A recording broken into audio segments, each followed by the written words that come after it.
안녕하세요. 저는 현재 35살에 법무법인에서 비서로 일하고 있는 여자입니다.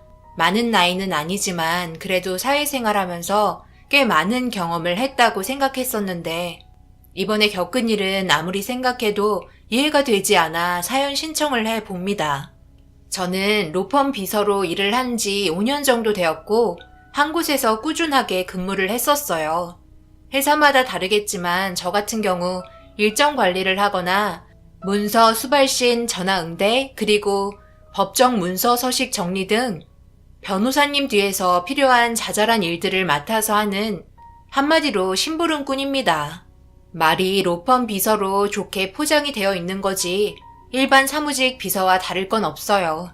아무래도 비서일 중에서는 많은 연봉을 받을 수 있다는 게 장점일 수는 있겠네요. 보통 면접을 볼 때 같이 일하는 변호사님과 어느 정도 성격도 맞아야 하고 원하는 조건에 진입을 해야 합격을 하는 것 같더라고요. 그래서 여러 군데 면접을 봤었는데 아쉽게도 취업을 하지 못하는 경우가 많았었어요. 생각보다 진입 장벽이 높아서 몇 번의 면접을 시도한 끝에 저를 좋게 봐주신 로펌이 있어 다행히 취업을 할 수 있었고 첫날 저와 함께 일을 하게 될 변호사님의 얼굴을 보게 되었어요.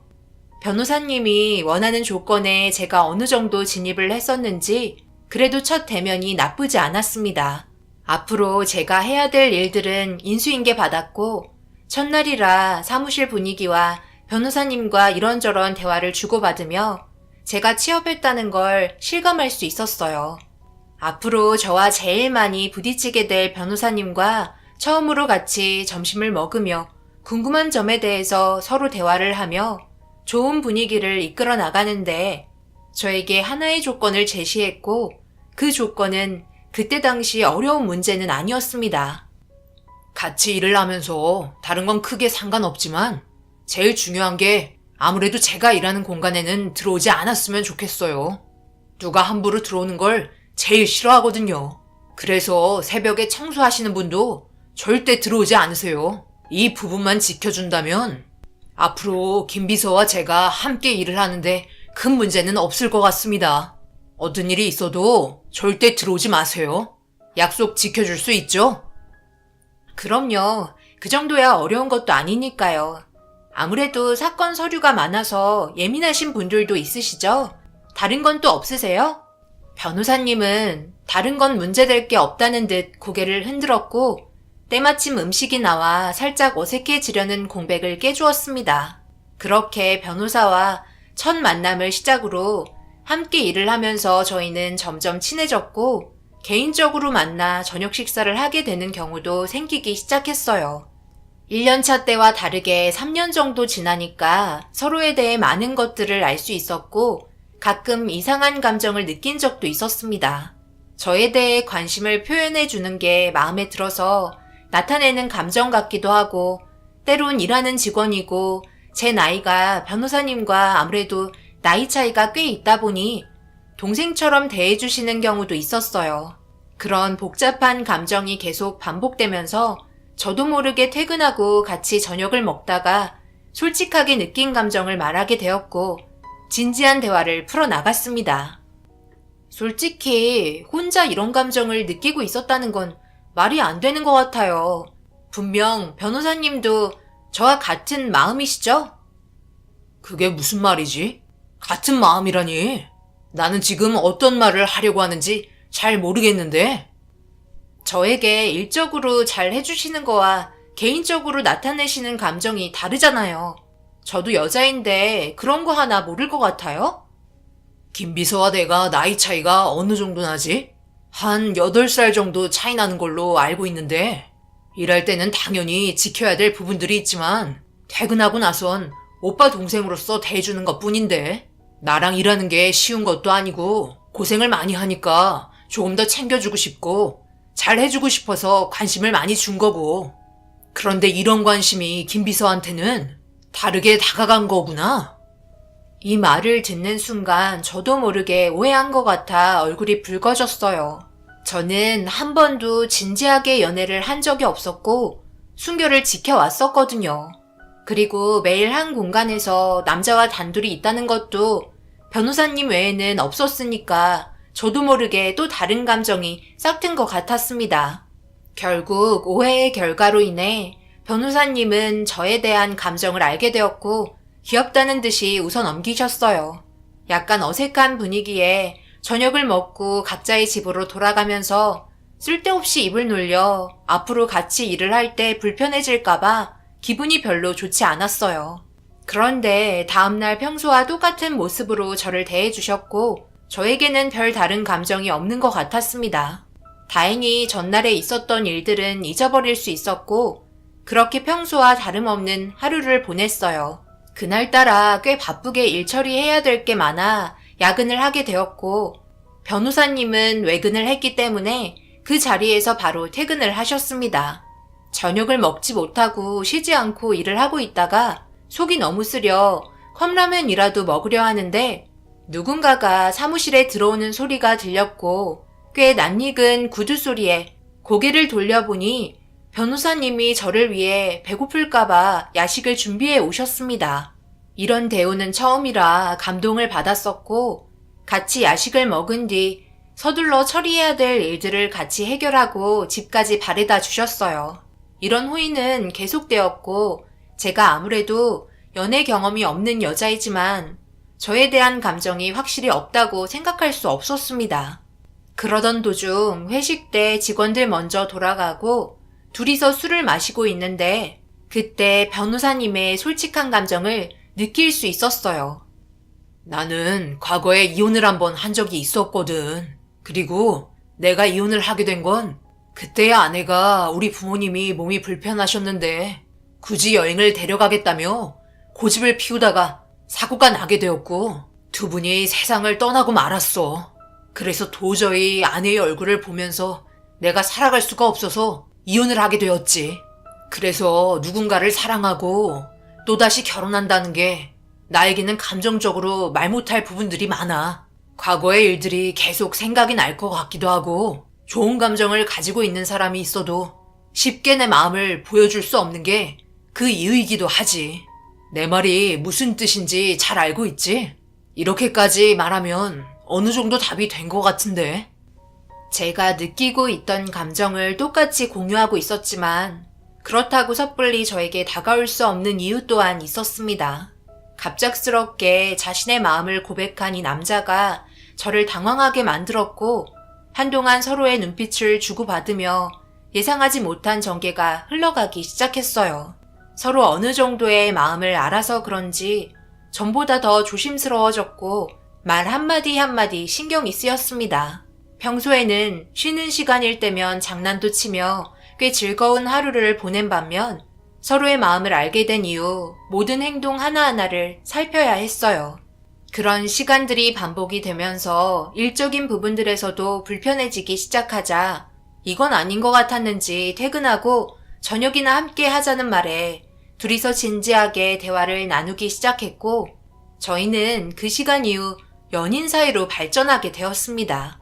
회사의 철칙 하나는 사내 연애는 금지였기 때문에 저희는 비밀로 연애를 하기 시작했고 그렇게 시작된 연애는 결국 회사에서도 알게 될 수밖에 없는 날이 다가오게 되었어요. 결혼에 대해서 말이 나왔기 때문이죠. 함께 하고 싶다는 그 사람의 고백이 싫지 않았고 저희 부모님과 진지한 대화를 원했고 자리가 마련이 되었습니다. 우리 딸과 결혼을 하겠다는 말에 내가 얼마나 놀랐는지 몰라요. 한평생 남자를 만나본 적도 없는 딸이 갑자기 변호사 일을 하는 남자를 소개해주니 내가 얼마나 당황스럽겠어요. 우리 딸에게 대충 이야기는 들었어요. 그동안 함께 지내면서 좋은 감정을 가지게 되었어요. 가볍게 만나는 게 아니라 진지하게 결혼까지 생각하면서 만나왔었고요. 그러다 보니 더 이상 시간을 끄는 건 저에게도 좋지 않지만 김미수한테도 좋지 않을 것 같아 제가 서둘러 결혼 얘기를 먼저 꺼내게 되었네요. 저 현재 진심으로 사랑하고 있고 앞으로 행복한 삶을 살고 싶습니다. 결혼 허락해 주십시오. 부모님과 많은 대화를 하면서 앞으로의 계획을 세우기 시작했고 저 또한 이 남자가 싫지 않았기 때문에 제 마음 또한 확고하다는 걸 보여줬어요. 그렇게 저희가 원하는 결혼식이 진행이 되었고 앞으로 행복할 일만 남았었어요. 이 남자를 통해 처음 연애를 해봤고 결혼까지 이어졌다는 건 운명이라고 생각했어요. 한 남자를 만나 이렇게까지 사랑하게 될 거라곤 저도 전혀 생각하지 못했으니까요. 그때 저희는 처리해야 될 일이 너무 많았기 때문에 가지고 있었던 사건 처리만 끝내고 나머지는 당분간 받지 않기로 했었어요. 그래야 신혼여행을 갔다 올 수 있었거든요. 일적으로 너무 바빠 출장까지 가게 된 남편의 뒷바라지를 해주려 열심히 일했고 그동안 쌓여있던 일들을 하나하나 처리해 나갔습니다. 한번 출장을 가게 되면 한 달 이상 갔다 왔었기 때문에 그 기간 동안에는 저는 부모님 집에서 지냈어요. 남편이 지내던 집을 신혼집으로 만들어서 그곳에서 지내도 상관없었지만 아무래도 부모님과 결혼식 전까지도 함께 있었기 때문에 적응하는 데 시간이 필요했었습니다. 그렇게 한 달이라는 시간이 끝이 나고 남편이 집에 돌아오는 날이 되었어요. 오래간만에 신혼집에 들어와 저녁 준비를 했고 한참 동안 남편을 기다리고 있는데 올라오고 있다는 전화를 끝으로 더 이상 전화 연결이 되지 않아 무언가 이상한 점을 느끼게 되었어요. 그동안 함께 지내면서 연락이 안 된 적은 없었는데 무언가 좀 이상했습니다. 도착할 시간에 맞춰 준비한 음식은 전부 식어서 어쩔 수 없이 냉장고에 들어가게 되었고 남편은 새벽 4시가 되어서야 집에 도착할 수 있었어요. 결혼하고 이런 적은 처음이라 많이 당황스러웠고 남편은 저를 보자마자 놀란 눈빛을 하고 있더라고요. 무슨 일 있었어? 지금 시간이 새벽 4시인데 여태껏 전화 한 통도 없었잖아. 이런 적이 처음이라 좀 당황스럽네. 갑자기 급한 볼일이 있었어. 의뢰인 상담이 들어와서 급한 용건이라 어쩔 수 없었네. 어차피 집에 들어올 건데 방에 들어가 자고 있지 그랬어. 여태 기다린 거야? 연락이라도 했어야 했는데 상담이 길어지다 보니까 이렇게 됐네. 가서 뭐 좀 먹고 왔어? 안 먹었으면 밥 차려줄까? 다음부터는 무슨 일이 있을 것 같으면 꼭 연락해줬으면 좋겠어. 상담하면서 저녁 먹어서 안 차려줘도 돼. 다음에는 내가 꼭 연락할게. 걱정하게 해서 미안해. 어서 들어가자. 남편은 처리해야 될 일을 마저 끝내야 한다며 서재에 들어가 이것저것 서류를 정리했고 저는 남편이 별일 없이 들어와서 긴장이 풀렸는지 금세 피로가 쌓여 방에 들어가 눈을 붙였습니다. 다행히도 다음 날은 휴일이라 집에서 푹 쉴 수 있어 늦게까지 눈을 붙였습니다. 남편은 서재에 침대가 있기 때문에 일 처리를 하다가 서재에서 잠이 들었고 깊이 잠이 든 것 같아 깨우지 않고 놔뒀어요. 그런데 책상에 이상한 물건 하나가 눈에 띄어 집어들었는데 작은 상자 안에 반지가 있더라고요. 그리고 그 순간 남편이 눈을 떴고 제가 상자를 들고 있자 화들짝 놀라며 상자를 빼서 서랍에 급히 넣었습니다. 그 반지 뭔데 급하게 서랍에 넣는 거야? 보면 안 돼? 꽤 비싸 보이는 반지인 것 같은데? 나 주려다가 들킨 거야? 그런 거 아니야. 이거 의뢰인 반지야. 내가 잠시 맡아두기로 했어. 사건 해결할 때 사용할 증거물이야. 신중히 다뤄야 한다고.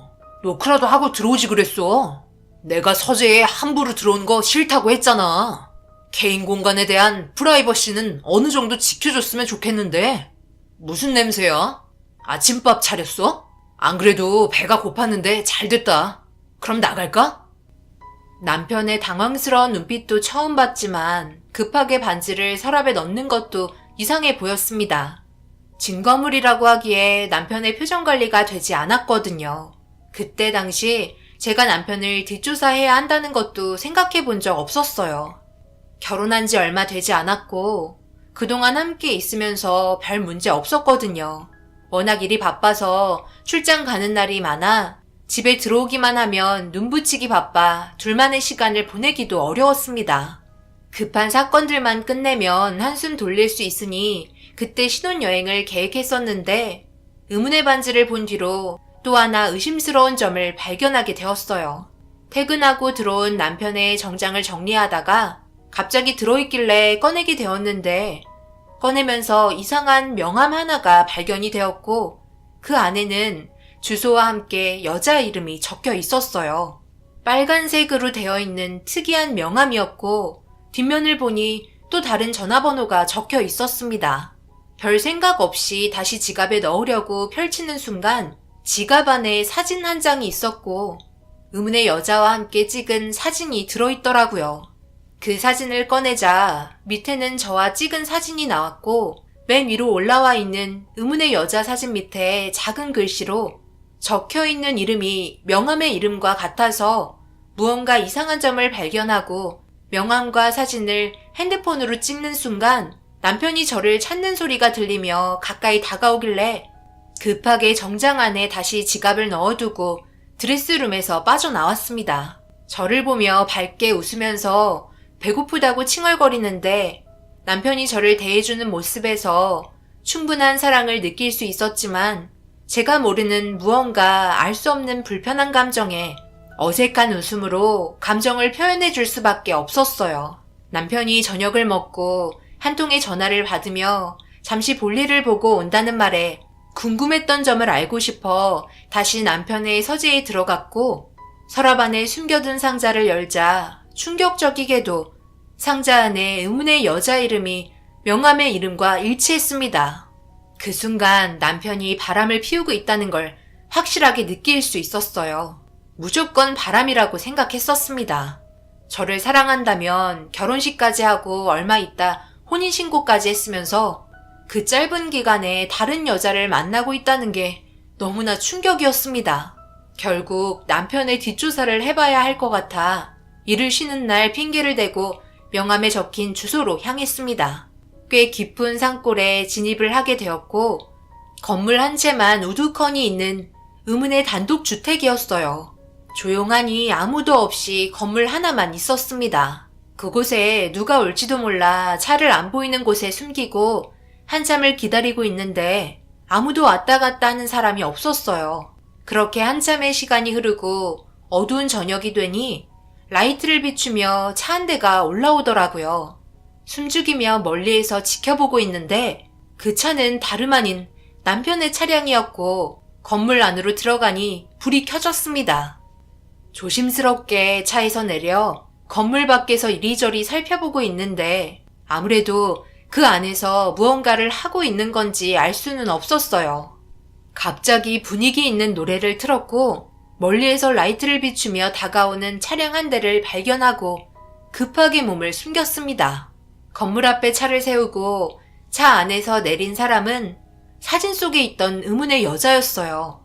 정말 충격적이었죠. 이런 곳에서 다른 여자와 바람을 피우고 있다는 게 정신적으로 저를 너무 힘들게 만들었습니다.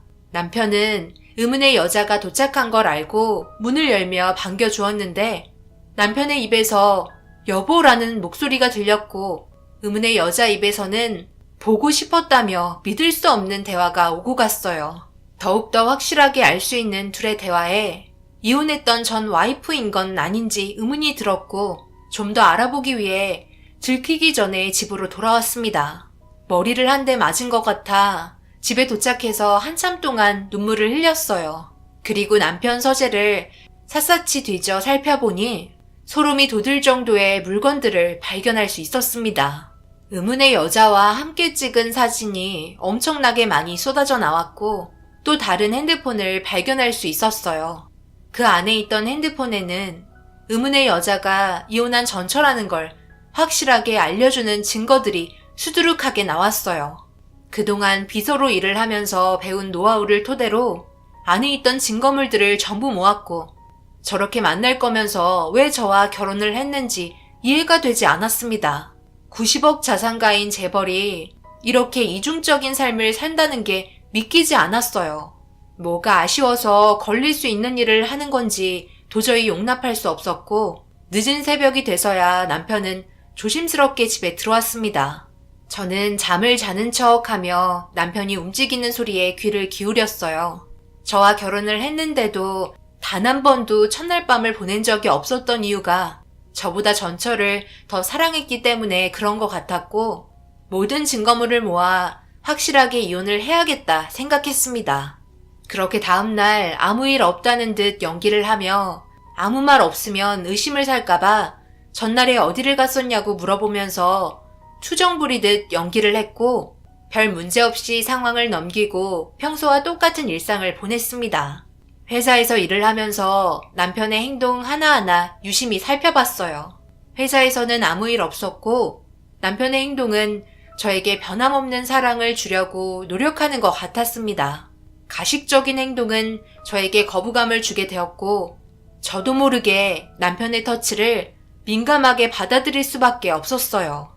그렇게 터질 것 같은 감정을 꾹꾹 눌러가며 하루하루 버티고 있는데 남편은 그날도 좀 늦을 것 같다는 말을 했었고 늦지 않게 올 거라는 약속을 하면서 집에서 기다리라는 말과 함께 먼저 퇴근을 했어요. 그때부터 일이 손에 잡히지 않더라고요. 그렇게 집에서 최대한 모은 증거물과 그동안의 사진들을 정리한 뒤 이혼 서류까지 만들어 남편이 오기를 기다리고 있었습니다. 그렇게 한참을 기다리자 남편이 집에 들어왔는데 얼굴빛이 상당히 어두워 보였어요. 뭔가 문제가 있는 듯 얼굴이 새까맣게 그을려 있더라고요. 남편은 저를 보자마자 씻고 나오겠다며 오래간만에 같이 한 침대에 누울 수 있을 것 같다는 말을 하더니 많이 힘들어 보이는 얼굴 표정으로 화장실에 들어갔습니다. 제가 생각하지 못한 반응이 저를 당황하게 만들었고 집에 들어온 남편의 물건을 정리하고 있는데 핸드폰이 계속 울리길래 번호를 보니 의문의 여자가 전화를 하고 있었습니다. 저는 그 전화번호를 보고 순간 짜증이 올라왔고 받으려는 순간 다시 전화는 꺼졌어요. 그 이후 전화는 울리지 않았어요. 그녀의 목소리를 듣고 싶지 않아 분노를 삼키며 남편이 나오기를 기다리고 있는데 화장실에서 남편이 눈물을 흘리고 있는지 흐느끼는 소리가 들리더라고요. 그렇게 한참 뒤 남편이 눈이 붉어진 상태로 나왔고 저를 보자마자 안아주려고 하길래 강하게 밀쳤습니다. 당신 나랑 뭐 하자는 거야? 내가 그동안 참고 있었는데 나를 속이고 다른 여자를 만나고 있어? 그것도 전처랑? 내가 모를 것 같아? 여기 있는 자료 내가 그동안 다 모아둔 거야. 당신 뒷조사가 전부 끝이 났다고. 이러면서 배운 게 이런 거잖아. 나랑 결혼한 지 얼마나 됐다고 전처랑 그곳에서 사랑을 나눌 수 있는 거야? 소송 걸 준비 다 됐고 당신 변호사 생활도 끝이 날 줄 알아. 내 뒷조사했어? 정말 잘했네. 그럼 모든 걸 다 알고 있는 거 아니야? 당신이 증인을 서주면 되겠다. 역시 내가 사람 하나는 잘 본 것 같아. 법정에서 딴 말하면 안 돼. 알겠지? 당신이 본 모든 걸 진술해야 돼. 그래야만 당신한테 유리하게 적용되는 거야. 당연한 거 아니야? 내가 그런 거 하나 모를 것 같아. 나 사랑한다며. 그런데 어떻게 이럴 수 있어? 정말 날 사랑하긴 한 거야? 나는 아직까지도 당신 사랑해. 그러니까 지금 이렇게 같이 살고 있잖아. 내 재산 당신에게 전부 줄 거야. 그리고 미안해. 당신에게 아픈 기억만 줄 것 같아서. 하지만 이게 최선이었어. 아마 당신이었어도 그렇게 했을 거야. 날 이해해줬으면 좋겠어. 이해? 정신 나간 거 아니야? 당신이 가진 재산 전부 주면 된다고 생각하는 거야? 어느 누가 바람 피운 사람을 이해해줄 수 있을까? 나는 바람 같은 거 피지 않았어. 한 여자만 사랑했고 그게 당신이고 앞으로도 쭉 그럴 거야. 내 말 믿어줘. 다시는 얼굴 볼 수 없겠지만 그래도 면회는 가끔씩 올 수 있는 거지? 지금 나 너무 힘든데 나 한 번만 안아주면 안 될까? 마지막일 수도 있잖아. 저는 가까이 오는 남편의 얼굴에 따귀를 올려 붙였고 남편은 고개를 끄덕이며 그럴 수 있다면서 눈물을 흘리고 있었습니다. 누가 눈물을 흘려야 하는 건데 남편의 이상한 행동이 저를 더욱더 당황스럽게 만들었어요. 그런데 그 순간 남편의 입에서 충격적인 말을 듣게 되었습니다. 남편과 결혼을 했었던 전처가 세상을 떠났을 거라는 말을 듣게 되었고 저 몰래 둘이 함께 사랑을 나누던 그 건물이 불이 났다는 충격적인 설명과 함께 전부 다 타버렸을 거라는 말도 안 되는 전개를 꺼냈습니다. 그리고 알게 된 건 남편은 전처에 대해 분노를 삼키고 있었어요. 남편의 시부모님이 예전에 몸이 불편한데도 여행을 데려갔을 때 몸이 불편한 시부모님과 함께 살고 싶지 않아 일부러 사고를 내게 된 거였고, 그걸 밝히기 위해 엄청난 노력을 해왔지만 증거 불충분으로 인해 무죄가 성립이 되었고 결국 이혼까지 하게 된 거였습니다. 전처는 끝까지 자기의 잘못을 인정하지 않는 모습에 분노를 삼키지 못하고 복수를 꿈꿔오게 된 거였어요. 결국 믿을 수 없는 일까지 발생이 된 거였죠. 엄청난 사실을 알게 되면서 사퇴 수습을 해야 할 것 같았어요. 남편의 생각 없는 행동이 너무 한심했습니다. 그럼 나는, 그건 당신 입장이잖아. 어떻게 해서든지 밝혀내면 되는 걸 굳이 이렇게 했어야 돼? 빨리 가서 그 사람 구해야 돼. 안 그럼 당신 인생 정말 끝이 나버린다고. 왜 이런 일들을 나한테 한마디 말도 안 한 거야? 나 사랑한다며. 나 혼자 남는 게 당신은 좋아? 이렇게까지 하지 않으면 도저히 살 수 없을 것 같아서 그랬어. 그녀는 우리 부모님을 세상 떠나시게 해놓고 잘 먹고 잘 살고 있잖아. 법이 이래. 증거가 없으면 그 사람은 무죄가 성립이 된다고. 그래서 내가 직접 벌을 내린 거야. 당신한테는 미안해. 내가 가진 재산 전부 당신한테 주면 되잖아. 새 출발하면 되잖아. 당신을 진심으로 사랑해서 당신과 다시 시작하려 했지만 그렇게 되지 않더라고. 하루하루가 버티기 힘들었어. 잘 살고 있는 모습이 너무 싫었어. 당신 재산 내가 가져가면 그게 무슨 소용이야. 정작 내가 사랑하는 사람이 없는데. 이거 그 사람 살려야 돼. 그렇지 않으면 당신뿐만 아니라 나도 앞으로 살아갈 수 없을 것 같아. 당신이 한 결정은 잘못된 거야. 세상은 당신의 잘못만 볼 거라고. 지금 나가면 당신이랑 나와의 관계도 전부 끝이야. 알아? 내가 여태껏 어떻게 준비하고 계획한 건데. 내가 가진 재산도 없을 줄 알라고. 나가지 마. 나랑 여기 있어. 내가 한 결정 인정해 주라고. 나도 살고 싶단 말이야. 저는 남편의 말을 무시한 채 밖으로 뛰쳐나왔어요. 그리고 곧바로 119에 전화를 해서 불이 난 건물의 주소를 알려주었습니다. 차를 타고 최대한 빠르게 도착을 했고 벌써 화재 진압을 하고 있었습니다. 그리고 들것에 실려 나온 여자를 확인할 수 있었고 천만다행히게도 그 여자는 아직 숨이 붙어 있었어요. 그제서야 숨을 돌릴 수가 있었습니다. 결국 남편은 이 문제로 인해 법정에 서게 되었고 징역형을 면하지 못했습니다. 그녀는 전신 화상으로 앞으로의 인생이 힘들 정도의 장애를 입게 되었어요. 전처가 살아있다는 말에 남편은 오열을 하며 저를 원망했지만 남편에게 세상을 떠나는 것보다 죽지 못해 살아있는 게 더 힘든 거라며 앞으로 전처가 어떻게 살아가는지 지켜보라고 남편을 끌어안으며 보내주었습니다. 꽤 오랜 기간 징역을 살아야 했기 때문에 그 기간 동안 저는 기다려주기로 했어요. 자신의 재산을 가지고 새 출발하라는 남편의 말이 저를 더 아프게 했습니다. 부모가 떠났다는 슬픔과 그에 따른 복수심이 남편을 병들게 한 것 같아 자주 면회를 찾았고 평생을 함께 해주고 싶었어요. 그녀는 아직까지도 병원 신세를 지고 있으며 자신의 잘못을 인정하게 되었어요. 하지만 평생 병원에서 지내야 할 정도로 심각한 상태라 법적인 처벌이 어떻게 이루어질지 아직까지 미정입니다. 하지만 남편의 행동 또한 잘못되었기 때문에 징역은 면할 수가 없어 남편 또한 오랜 기간 구치소에 있다가 나와야 하네요. 저에게 이런 상황이 온 게 믿을 수 없고 꽤 충격을 받은 상태이지만 그래도 앞으로 잘 헤쳐나갈 겁니다. 그리고 남편이 나올 때 고생했다며 꽉 껴안아 주려 합니다. 그때까지 몸 건강히 아프지 말고 지내길 바랄 뿐이네요. 제 사연 들어주신 분들 감사합니다.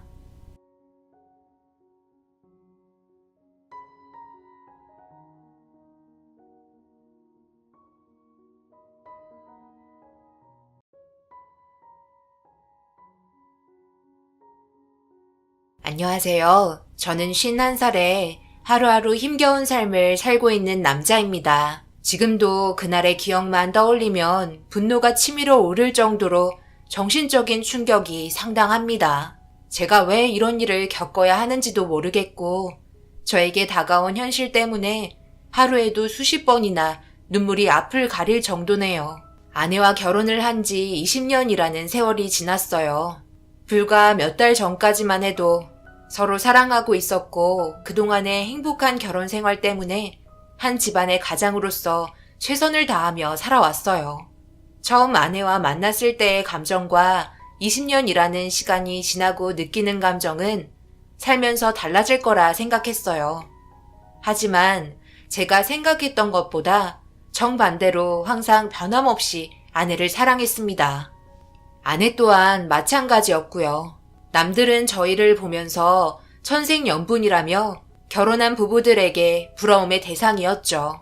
집안일이며 회사일이며 그리고 저희 부모님께도 정말 잘했습니다. 이보다 완벽한 여자는 없을 거라 생각했어요.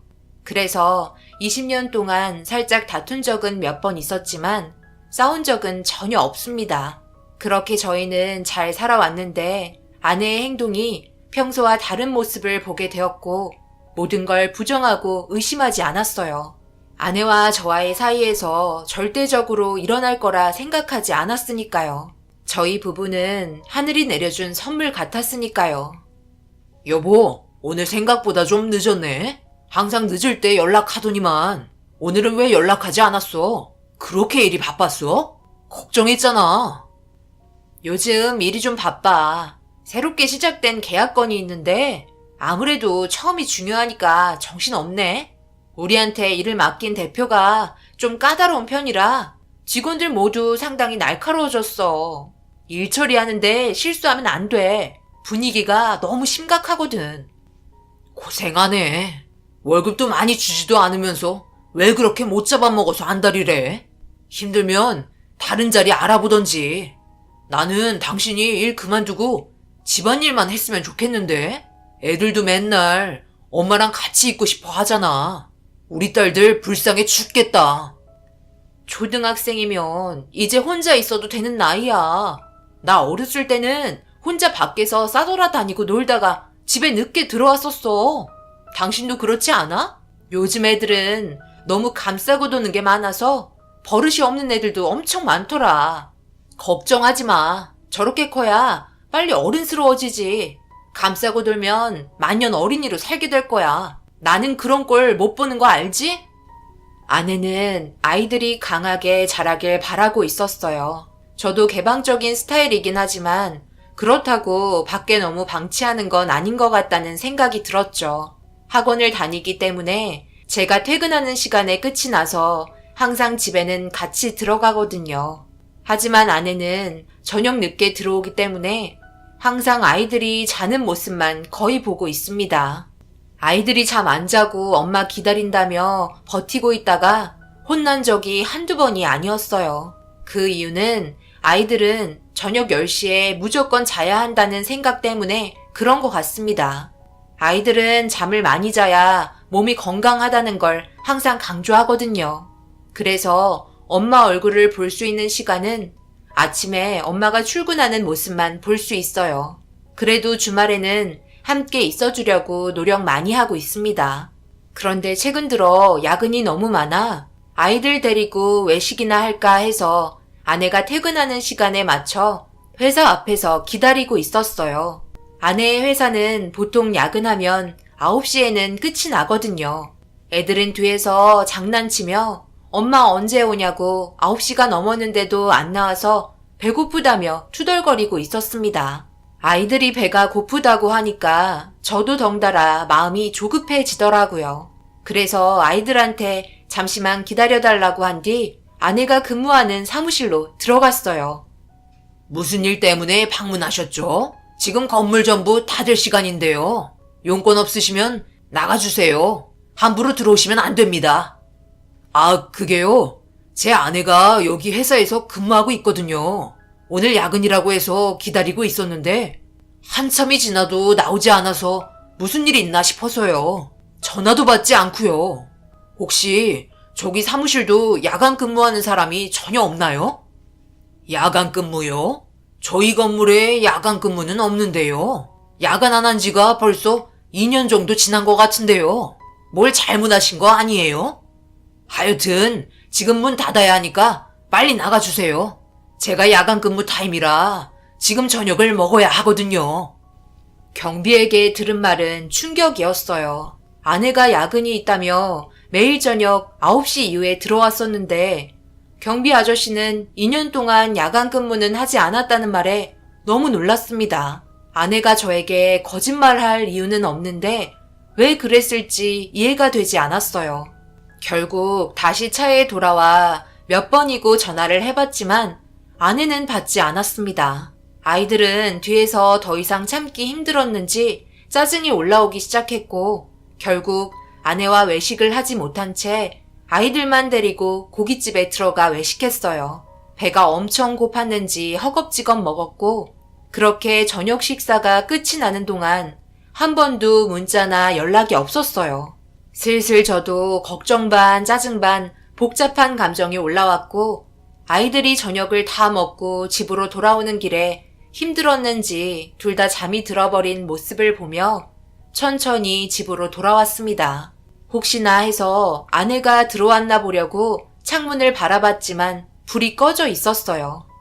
결국 아내와의 연락은 끝내 되지 않았고 저는 앞뒤로 아이들을 끌어안은 채 힘겹게 자리에 눕혔어요. 그리곤 한 명씩 깨워서 씻기고 다시 재웠습니다. 완전 녹초가 된 상태에서 몸도 힘들고 지친 마음 달래려고 맥주 한잔하며 쉬고 있는데 그제서야 아내에게 연락이 닿았어요. 급하게 전화를 받으면서 긴 시간 동안 참았던 감정이 터졌고 제가 화를 내자 아내는 당황했는지 왜 화를 내냐며 저를 이상한 사람처럼 대하며 대화를 이어나갔어요. 솔직히 아내의 뻔뻔한 모습에 당황했었습니다. 지금 시간이 몇 시인지 알고는 있는 거야? 내가 몇 번이나 전화했는지 알아? 한마디 말이라도 하던가 아니면 문자 한 통이라도 하면 내가 이렇게까지 화를 내겠어? 지금 어디쯤 온 거야? 거의 다 왔어?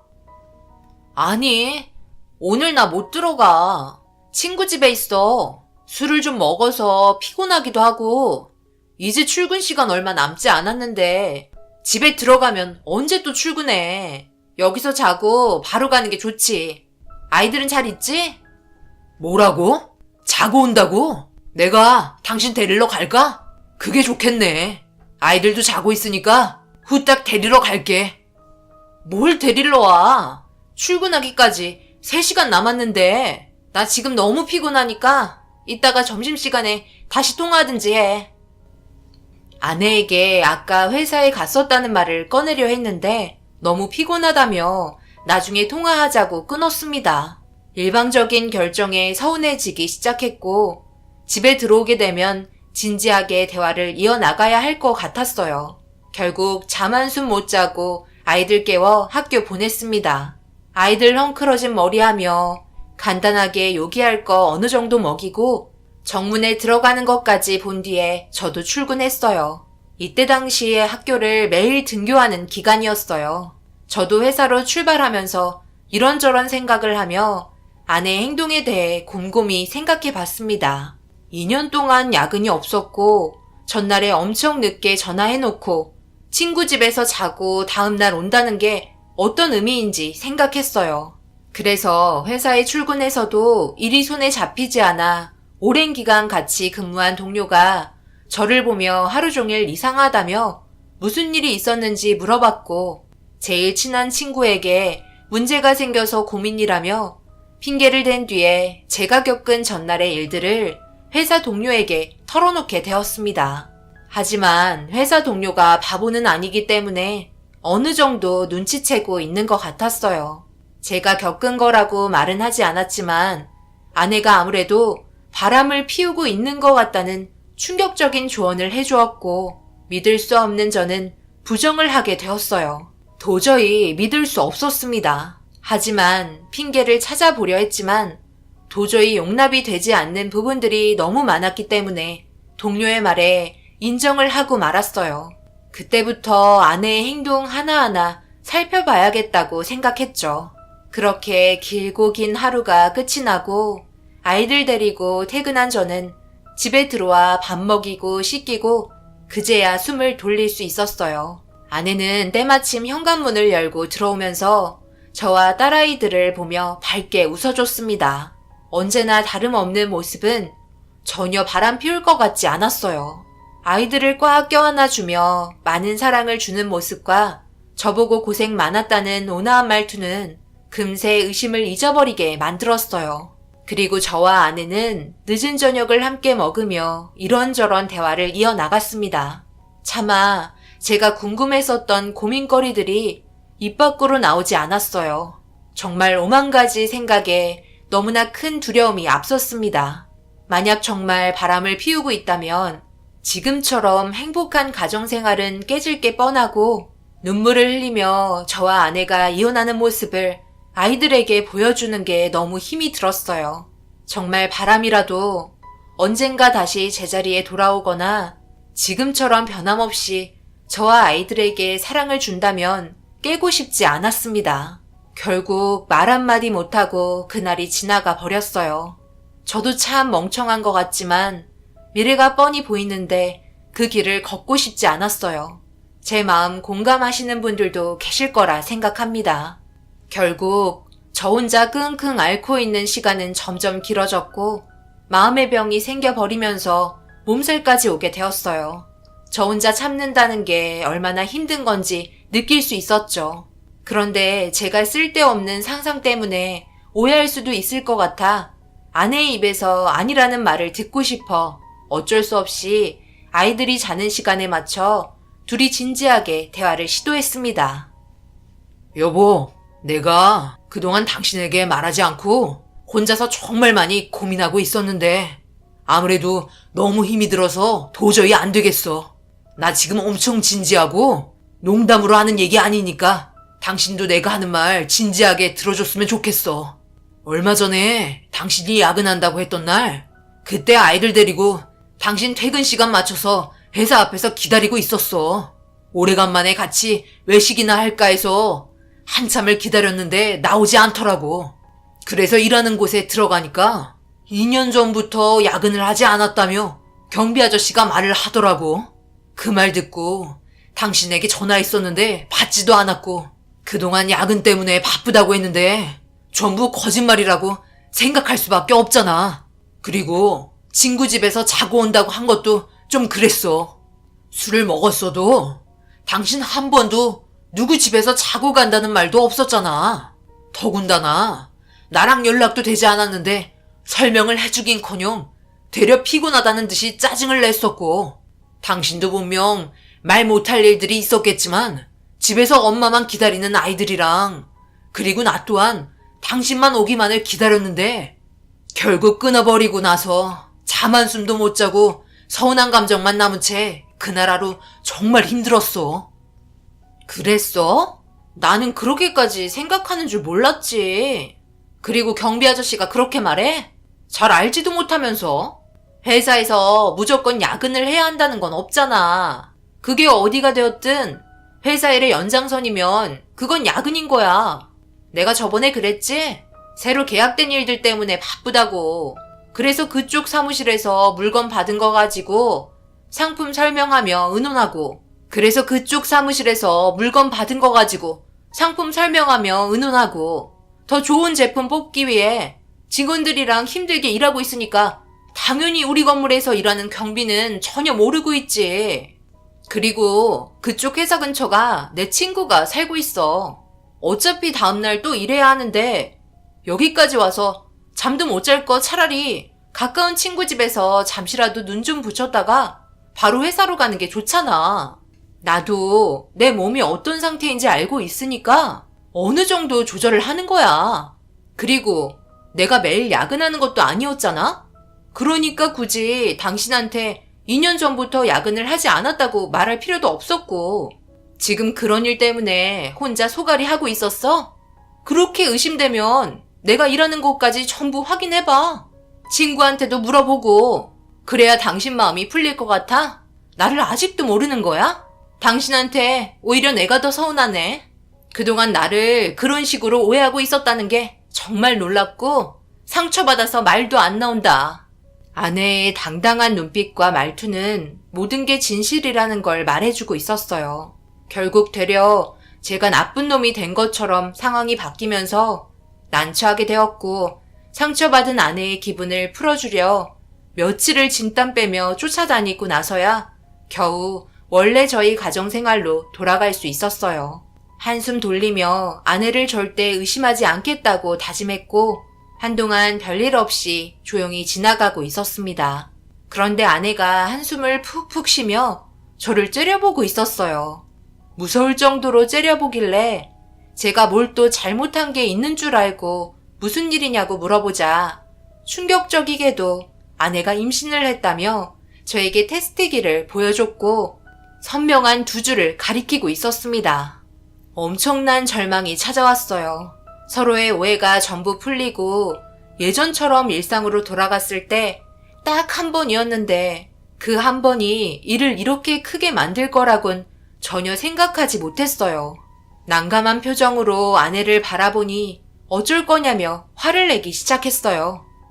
근데 도대체 뭐가 문제인 거지? 당신 시술 받지 않았어? 루프인가? 그거 하면 임신 예방할 수 있다고 했었잖아. 나도 그렇게 알고 있긴 하지만 그게 100%는 아니잖아. 희박하지만 확률이 있다고 하긴 했었다고. 그런데 어쩔 수 없잖아. 셋째 가져야지. 그래도 하늘에서 내려준 선물인데 이번만큼은 딸이 아닌 아들이었으면 좋겠다. 지금 그게 말이라고 하는 거야? 임신하는 게 얼마나 힘든데. 뭔가 불안하다 했어. 내가 애만 낳는 기계도 아니고. 아내는 임신했다는 자체를 엄청 짜증을 내고 있었어요. 자기한테는 자유가 없다며 슬퍼하기 시작했어요. 제가 할 수 있는 말은 미안하다는 말밖에는 없었고 그저 고개를 떨구며 출산하면 전적으로 제가 돌봐준다고 아내의 걱정거리를 최대한 줄여주려고 노력했어요. 아내는 더 이상 말하기 싫다며 방문을 쾅 닫으며 들어갔습니다. 전혀 예상하지 못했던 일이 벌어지니 저도 어떻게 해야 할지 몰랐고 한동안 눈치 보며 조용히 지냈어요. 그렇게 아내는 회사를 계속해서 다녔고 어느 정도 배가 불러오기 시작할 때부터 회사를 잠시 쉬기로 결정을 하게 되었습니다. 양가 집안에서는 아들일 것 같다며 많은 기대를 하고 있었어요. 늦은 나이에 아이가 들어섰기 때문에 모두가 걱정을 하며 아내의 몸 상태를 거의 매일 전화로 물어보셨습니다. 초음파 사진을 봤을 때 아이는 건강해 보였어요. 원장님도 아이는 문제없이 잘 자라고 있다며 걱정을 덜어주었고 저희 어머니는 아내에게 몸에 좋은 음식을 자주 들려 많이 만들어 주셨습니다. 아내는 특이하게도 입덧이 없기 때문에 힘들어하거나 그런 건 없었어요. 셋째도 변함없이 입덧은 전혀 없었고 오히려 첫째와 둘째보다 더욱더 많이 먹는 게 걱정거리가 될 정도였습니다. 그렇게 모두의 사랑을 한 몸에 받으며 아내는 만삭이 되었고 출산날이 임박해 오게 되었어요. 새벽이 되고 갑자기 진통이 오게 된 아내는 급하게 병원으로 향했고 고통스러워하는 얼굴로 태어날 아이를 맞이하고 있었습니다. 그렇게 한참 동안 아내가 진통을 느끼고 있을 때 갑자기 머릿속으로 스친 게 있었고 걱정되는 마음에 아내의 손을 잡으며 물어봤어요. 여보, 아이 태어날 것 같은데 혹시 그거 뺐어? 루프 빼야 하는데 당신 나한테 말하지 않았잖아. 안 뺀 거 아니야? 무슨 말이세요? 루프라뇨? 환자분은 그런 거 하지 않았어요. 잘못 알고 계신 거 아니에요? 네? 아내가 예전에 임신하지 않으려고 시술 받았다고 했었는데요. 저랑 상의 끝에 결정한 거고요. 그런데 한 적이 없다뇨? 했으면 제가 진작 알았겠죠. 시술 받은 흔적조차 없으세요. 잘못 알고 계신 것 같으니까 지금 환자분 출산에나 신경 쓰게끔 집중해 주세요. 아이가 워낙 커서 잘못하면 수술을 해야 할지도 모른다고요. 환자분, 힘이 빠졌어요. 힘 주세요. 순간 저는 뭔가 머리를 맞은 것 같은 느낌이 들었어요. 아내는 그동안 저에게 거짓말을 하고 있는 것 같았습니다. 임신했다고 저에게 화를 낼 때도 아내는 시술을 받았지만 희박한 확률로 임신을 한 것 같다고 얘기했었는데 그것조차 거짓말로 들통나게 되니 순간적으로 아내는 당황했는지 출산하려고 힘을 주다가 힘을 빼게 되었고 그때부터 집중을 하지 못하는 것 같았어요. 시술 받았다고 믿고 있었는데 그게 전부 거짓이었다고 생각하니 아내의 출산을 제대로 받아줄 수 없었습니다. 결국 아내 또한 출산에 문제가 생겼고 결국 수술을 진행해야만 했어요. 저와 양가 집안 모두 아이의 울음소리만 기다리고 있는데 저만 알고 있는 상황 때문에 너무 괴로웠습니다. 아내에게 말 못했을 사연이 있을 것 같아 차후에 물어보기로 했어요. 아내도 어쩌면 시술 받는 걸 두려워했을지도 몰랐을 것 같았거든요. 왜냐하면 저 또한 정관 수술을 두려워했었고 결국 수술을 받지 못했는데 아내도 저와 같은 입장일 것 같았습니다. 그리고 잠시 뒤 아이의 힘찬 울음소리가 분만실을 가득 채웠고 저와 양가 집안 모두 자리에서 일어나게 되었어요. 그렇게 출산이 끝이 나고 아내가 먼저 병실로 옮겨졌고 깨어나지 못한 상태로 있었습니다. 그리고 잠시 뒤 병실 안으로 아이가 들어왔는데 충격적이게도 태어난 아이의 얼굴을 본 순간 양가 집안 모두 경악을 하고 말았어요. 저는 그 자리에서 털썩 주저앉았고 저희 어머니는 아이한테 무슨 일이 생긴 거냐며 걱정스러운 눈빛으로 바라보고 있었습니다. 너무 놀라서 흔들리는 다리를 겨우 붙잡고 다시 태어난 아이의 얼굴을 다시 봤는데 아직 아기라서 그런지 확실하게 장담할 수는 없었지만 아이가 외국인처럼 생겼었고 머리색은 밝은 갈색을 띠고 있었어요. 거의 금발에 가까웠어요. 원장님께 아이가 바뀐 건 아니냐고 물어봤지만 그 시간대 출산은 저희뿐이었기 때문에 전혀 바뀔 일은 없었습니다. 원장님은 어느 정도의 시간이 지나고 아이의 상태를 다시 확인해보자며 지켜보기로 했었고 때마침 아내가 정신이 들었는지 힘겨운 얼굴로 저를 불렀습니다. 저와 양가 집안 모두 아내에게 고생했다는 말을 할 수가 없었고 당황해하는 얼굴 표정을 감출 수 없었어요. 저희가 난감한 표정을 보이자 아내 또한 뭔가 이상하다는 걸 느꼈는지 아기를 보여달라며 재촉했고 제가 아이를 들어 아내의 품에 안겨주자 아내는 아이를 보며 경악을 하고 있었습니다. 아내의 얼굴을 아무 말 없이 바라보고 있는데 저를 보며 아기가 문제가 생긴 것 같다고 눈물을 보이기 시작했고 정말 아기에게 문제가 있는 건지 확실하지 않다는 원장님의 말에 조금 기다려야 할 것 같다고 불안에 떨고 있는 아내를 진정시켜 주었어요. 하지만 시간이 점점 흐르기 시작하면서 문제는 점점 커졌고 아내의 얼굴 또한 어두워지기 시작했습니다. 너는 지금 조리원에서 몸조리를 받을 양심이 있는 거니? 이건 아기한테 문제가 있다고 말할 수 없겠구나. 솔직하게 말해라. 도대체 누구니? 어디서 뭘 어떤 식으로 행동했기에 이런 아이가 태어난 거야? 바른 대로 말하지 않을래? 내가 지금 여기에서 머리채 잡고 흔들어야 얘기할 거니? 처음에 태어나자마자 긴가민가 했다만 지금 봐봐라. 딱 봐도 외국인 아이잖니? 어떻게 굴러다녔길래 외국인 아이가 태어날 수 있는 거야? 그러면서 우리 아들 아이라고 그동안 생색내며 온갖 좋은 음식 다 받아 먹은 거니? 지금 당장 이혼해라. 아들, 뭐하고 서 있어? 이혼 서류 얼른 가서 가져오지 않고 오늘 당장 이혼 도장 찍어야겠다. 법적으로 아주 처참하게 응징해줘야겠어. 내가 그동안 저런 것을 며느리라고 사랑해준 내가 한심하다. 뭐라고요? 무슨 말을 그런 식으로 하세요? 만약 아이에게 장애가 있다면 어쩌려고요? 모든 게 아직 확실하지 않잖아요? 정 그렇다면 유전자 검사해보면 되는 거 아닌가요? 얘 미호가 네가 확실하게 얘기해라.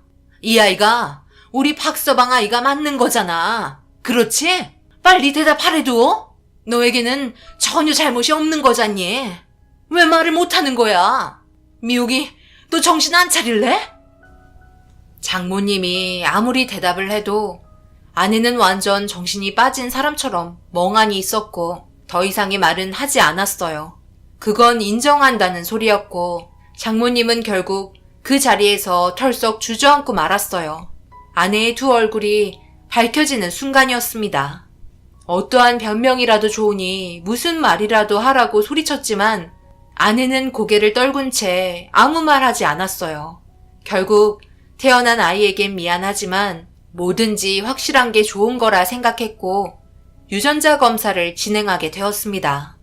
그리고 아내는 처가댁으로 들어가 지내기로 결정했고 당분간은 얼굴 볼 일이 없었으면 좋겠다고 통보했어요. 꽤 오랜 시간이 흐른 뒤에 저와 아이에 대한 유전자 검사 결과 서류가 도착을 했고 안에 있는 내용을 떨리는 손을 진정시키며 꺼내서 보는 순간 그 자리에서 오열을 하고 말았습니다. 그토록 믿고 있었던 아내가 배신을 하게 되었고 태어난 아이와 저는 유전자가 불일치하다는 내용을 전달받았어요.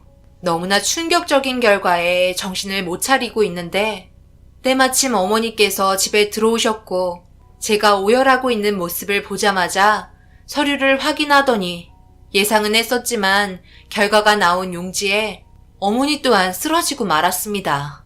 그동안 변함없는 사랑을 주고 아내와 서로의 신뢰는 확신할 거라고 생각했었는데 제가 아내에게 느끼고 있었던 감정은 전혀 빗나갔어요. 어머니는 유전자 검사 서류를 들고 제가 정신이 정말 나간 모습을 보곤 화가 머리끝까지 치밀어 올랐는지 밖으로 뛰쳐나가셨습니다.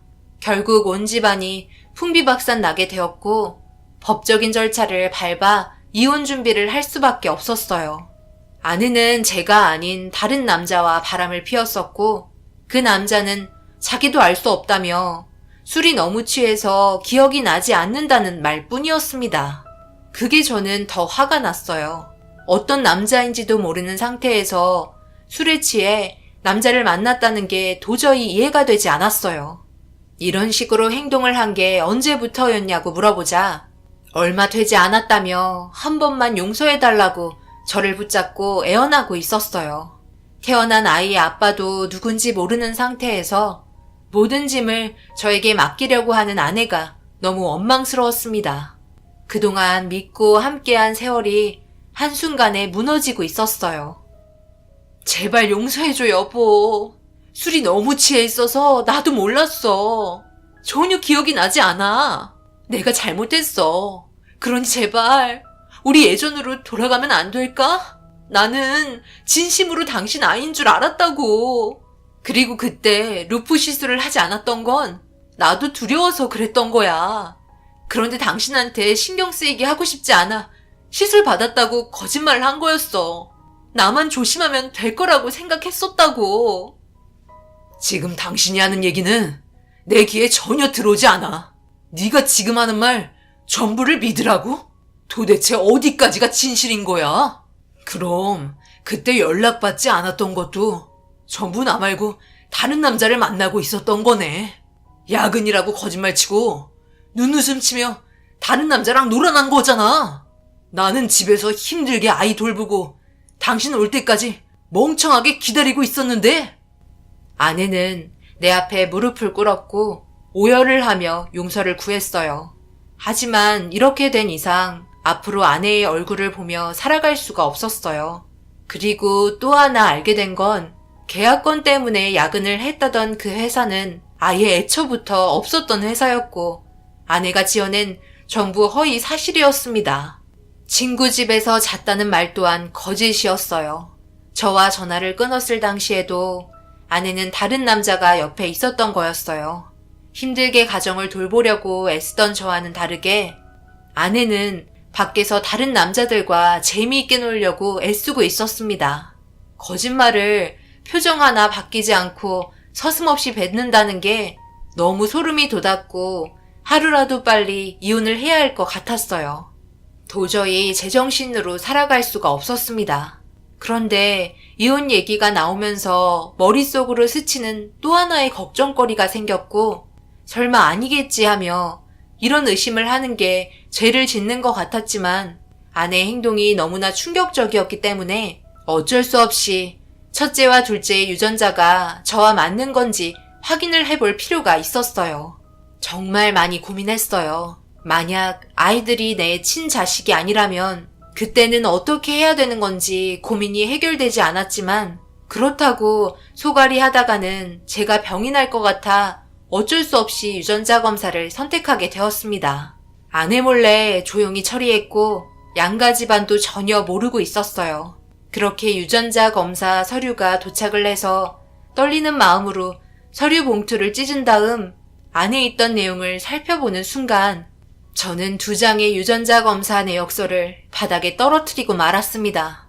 첫째와 둘째 전부 다 제 아이가 아니었어요. 그토록 사랑하며 아껴주었던 아이들이 전부 다 저와 유전자가 전혀 섞이지 않은 남남이었습니다. 남의 아이들을 그동안 제 아이인 것 마냥 모든 걸 다 내주었는데 사실이 아니라는 점이 너무나 큰 충격이었고 아내에게 전화를 걸어 제가 본 사실을 말하자 아무 말도 하지 않았습니다.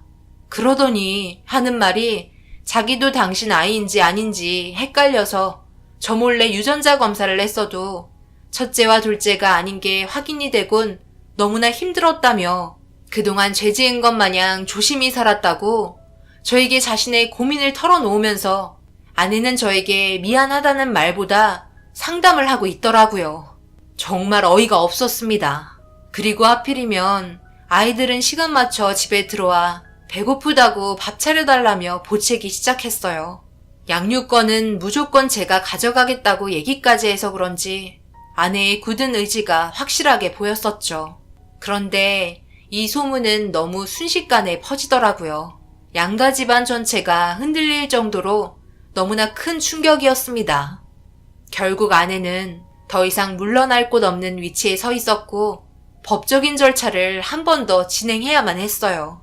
아이들도 지금의 상황을 알고 있었는지 절대 떠나지 말라고 눈물을 흘리며 애원하기 시작했고 어머니는 그동안 자기 자식이 아닌데도 키웠다며 제 인생에 대한 보상을 해놓으라고 금전적으로 많은 금액을 요구하셨습니다.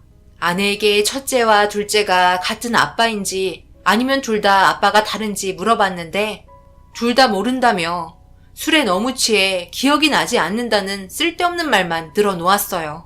결국 그동안 야근이라며 늦게 들어올 때나 출장을 떠났을 때 아내는 전부 다 거짓으로 꾸몄던 거였고 핑계를 대고 20년이란 세월 동안 끊임없이 자신의 행동을 철저하게 숨기며 아닌 것처럼 행동을 하고 있었네요.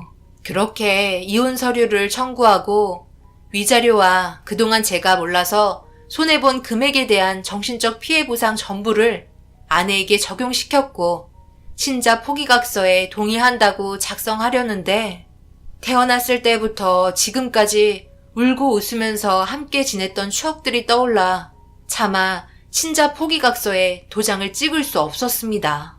저희 부모님은 완강하게 거부하라며 현실을 보라고 얘기하면서 절대 받아주면 안 된다고 화를 내고 있었지만 결국 친자 포기각서에 도장을 찍을 수 없었어요. 모든 화근의 근원은 아내로 시작이 되면서 엄청나게 많은 사람들이 피해를 볼 수밖에 없었습니다. 제가 첫째와 둘째를 데려온다고 한들 저희 부모님께 사랑을 받지 못할 테고 차라리 처가댁에서 보살핌 받는 게 오히려 미운 털 안 박히고 잘 살아갈 것 같아 고민 끝에 결국 친권 포기각서 작성했습니다. 그리고 저는 더 이상 아내와 법적인 부부가 아님을 결정짓게 되었어요.